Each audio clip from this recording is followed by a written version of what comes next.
The Child Protective Services law provides a very detailed explanation of who is a mandated reporter by position.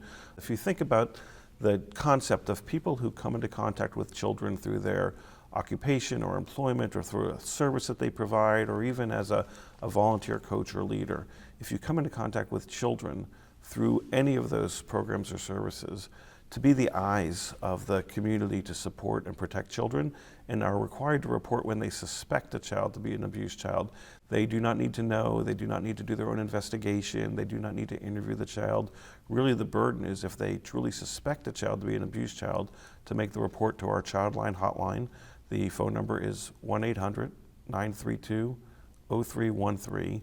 Or they can make the report online, and they would be able to go through our DHS website and make a report online of suspected abuse. And from that, we would receive it at the state, but we would transmit it to the county agency, and the county agency would send out a trained professional to do the investigation of abuse. And again, ultimately the goal is to protect the child and to support the family. I'm going to speak broadly in terms of if you're working with a child, whether it's in a professional occupation or a service that you provide.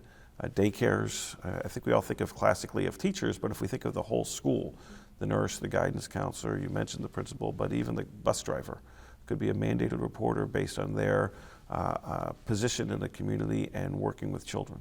The folks who are mandated reporters are required to make the report themselves and to not go to their principal or to somebody else to get permission to make the report. The responsibility is on the individual themselves. So we've tried to address that situation that you had mentioned where maybe somebody might talk you out of it. Being a mandated reporter doesn't only require you to make the report, it also requires you to be trained that you are a mandated reporter. So the state provides free 3-hour training. It can be done online, and also I know a lot of organizations that hire folks who are mandated reporter provide that training as part of their hiring process, and the state provides through multiple avenues the training free of charge. You don't need to be a mandated reporter to make the report. Really, we accept reports from anybody in the community. We use the phrase a permissive reporter. Anybody is permitted to make a report, and if people are worried about getting sued or getting in trouble, the reporter is immune from liability as long as it was a good faith report, as long as there was reason to report and the good faith is presumed.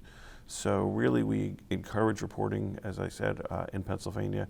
You don't need to be a mandated reporter to make the report, and we will even accept anonymous reports. If you are concerned about a child but not feeling comfortable yourself giving your name, we will accept the report of anonymous, and we will treat them the same. We don't treat an anonymous report differently from a report from a mandated reporter.